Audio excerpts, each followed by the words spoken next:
Mesdames et messieurs, bonjour, bonsoir. Je reviens à nouveau pour analyser ce match, ce troisième match de la conférence Ouest, toujours avec mon œil Lakers. Parce que dans ce match, il y a plusieurs choses à analyser. Notamment, on retrouve les Wolves qui ont mangé les Lakers. Ce sont ces Wolves-là qui ont battu les Lakers en 5 matchs. Je vous avoue que j'étais plutôt triste de voir à quel point cette équipe était faible face à une équipe d'OKC, certes, qui est montée en puissance dans ses playoffs. Ce soir, ce sont les Wolves qui ont mangé OKC. Et ça s'est joué à 3 niveaux. L'intelligence de jeu, la concentration et l'énergie. Parfois, dans un match de playoff, c'est l'énergie qui fait gagner. Vous avez beau mettre des phases de jeu en place, des stratégies, du coaching. Si les joueurs n'ont pas l'intelligence, la concentration et surtout l'énergie, eh bien, le résultat sera vain. Nous allons analyser ce match toujours dans la perspective de comprendre ce que les Lakers doivent faire pour être un candidat l'année prochaine.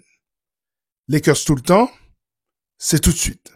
Step one, wake up early, gonna rise with the sun. Step two, get some good, some food in you. Step three, think real hard about what you wanna be. Step four, everybody just do your thing. Wake up, today's gonna be a good day. Wake up, today's gonna be a good day. Wake up, today's gonna be a good day. Wake up, today's gonna be a good day.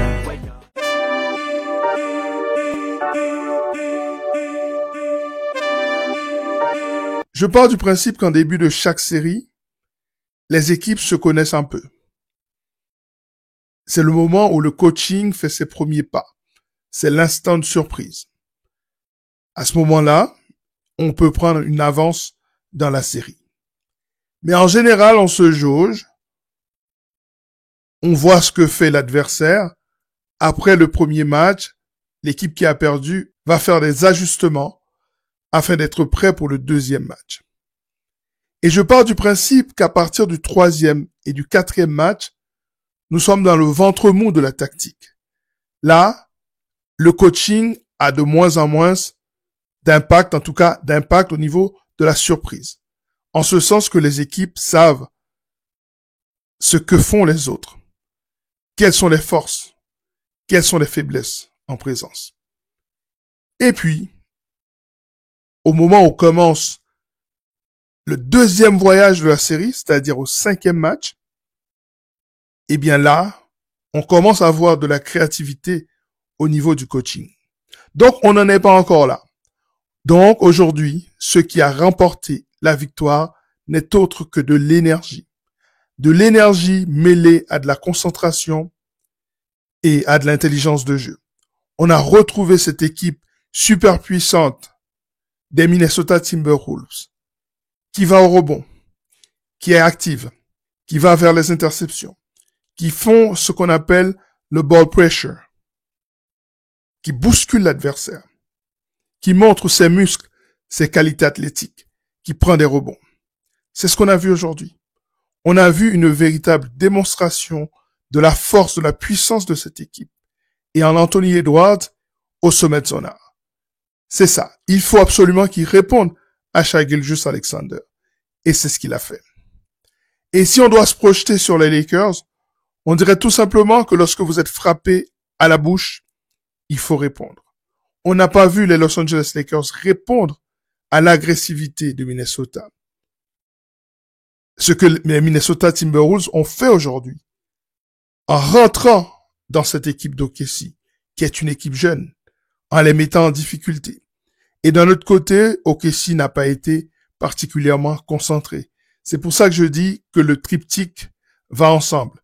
Il faut de l'intelligence, il faut de la concentration, et puis à un moment, c'est l'énergie qui fait la différence. On regarde les stats du match pour le constater.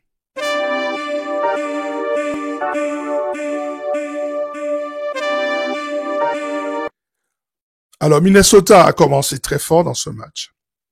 34-14, déjà 20 points de différence au premier quart-temps. Après, Oklahoma réagit un peu. Mais à chaque fois qu'on a vu Oklahoma revenir, Minnesota a mis un petit coup d'accélérateur. Et cette équipe n'a plus été rejointe dans ce match. Minnesota a shooté à 57%. Ça fait une différence énorme contre les 40%, les 41% de l'équipe d'OKC. 50% à 3 points. Quand vous rentrez 20 de vos 40 tirs, en général, vous gagnez le match. Une adresse insolente. Et en plus, cette équipe de Minnesota a laissé quelques lancers francs en chemin. Le rebond a été l'occasion de voir cette démonstration de Minnesota. 50-31. On voit que cette équipe était là aujourd'hui. 11 rebonds offensifs. Ça a été une bataille des tranchées. Ils ont imposé un défi physique à cette jeune équipe d'OKC. Plus de passes décisives. 30-19. Au niveau des contres, on est à égalité. Mais il y a une interception de plus pour Minnesota. Beaucoup moins de pertes de balles. D'ailleurs, Shai l'a expliqué. Pendant qu'il était sur le terrain, il y avait un micro sur lui. Il a débriefé le match en direct en disant qu'il y avait plus d'énergie du côté des Wolves et qu'en plus, OKC avait perdu trop de ballons. C'est une équipe qui, en général, ne perd pas beaucoup la balle. Et surtout, une équipe qui provoque des pertes de balles. En général, ce rapport de perte de balles tourne à l'avantage d'OKC. Je m'attends à ce que ce rapport de force soit inversé lors du prochain match. Et puis dans la raquette, ça a été un véritable moment de pilonnage. D'ailleurs, on le voit au niveau du scoring. 24 points pour Julius Randle, qui avait inscrit que 6 points lors du dernier match, qui avait été benché par son coach. Jaden McDaniel, on l'a senti beaucoup plus impliqué. Il faut dire que Shai n'a pas eu toutes les fautes, tous les coups de sifflet dont il a bénéficié lors des 2 premiers matchs. Anthony Edwards a été impérial, extraordinaire au rebond et au scoring, et même au niveau du playmaking. Mike Conley continue à galérer, ça ne va toujours pas pour lui. Mais Minnesota a trouvé des réponses venant du banc. Et c'est ce que je disais dans la dernière émission que j'ai faite. À ce moment de la saison, les équipes ont besoin d'aller chercher de l'énergie sur le banc. Et là, au-delà de ce blowout qui a fait que l'ensemble de l'équipe est rentré sur le terrain, on a vu au moment où ça comptait, des mecs contribuer au succès de l'équipe. C'est le cas notamment de Dante DiVincenzo. C'est le cas de Michael Alexander Walker. C'est le cas également de Naz Reid. Mais surtout, et ça c'est la surprise du chef, Terrence Shannon Jr., le rookie. J'adore ce petit. Il n'a pas de shoot extérieur, mais qu'est-ce qu'il est agressif. J'adore le voir jouer. Eh bien, lui, il a apporté un véritable boost à cette équipe. C'est de bon augure pour la suite. Du côté du Thunder, eh bien, le trio magique n'a pas été aussi magique que d'habitude. Certes, les mecs ont dépassé les 10 points, mais c'est tout. Il n'y a pas eu cette tendance à peser sur le match, à provoquer des fautes, à mettre la défense sous pression. Et des mecs comme Isaiah Hartenstein n'ont pas non plus joué ce rôle en protection de la raquette d'OKC.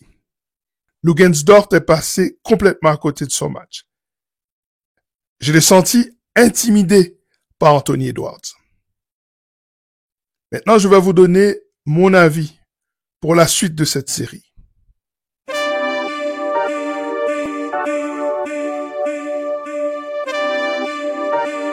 J'espère que j'ai mal vu.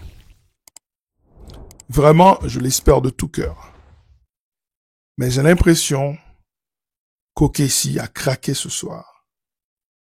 J'ai l'impression que l'équipe d'OKC, cette jeune équipe, a été intimidée à tel point que je me demande s'ils auront la réponse nécessaire lors du 4e match. Parce que ils ont intérêt à prendre ce 4e match. Sinon, tout le momentum va shifter de l'autre côté. Parce que désormais, cette équipe de Minnesota sait qu'elle peut battre OKC. C'est une réponse claire à une question sous-jacente que sans doute ils se posaient. Et j'ai vu dans le défi physique, j'ai vu des échanges de petites bousculades ou même de petits coups de coude entre Julius Randle et Luguentz-Dort, entre Anthony Edwards et Luguentz-Dort, entre Jalen Williams et Julius Randle. Et à chaque fois, j'ai eu l'impression que c'est OKC qui reculait. On retrouve désormais les bourreaux, les brutes qui ont éliminé les Lakers. On les retrouve. Et s'ils refont la même chose qu'ils ont fait lors de ce 3e match au 4e, eh bien, je pense que la réalité de cette série peut changer de côté, peut shifter. Le momentum peut passer à l'avantage de Minnesota. Comme quoi, et c'est mon dernier mot, quand vous êtes en contrôle sur une série, vous devez rester concentré jusqu'à ce que le travail soit fait. Et ça, c'est aussi une leçon pour les Los Angeles Lakers.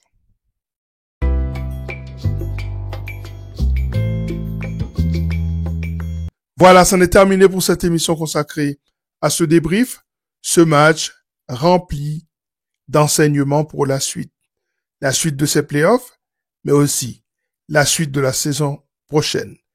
Et qui dit la suite de la saison prochaine, dit Los Angeles, les Lakers.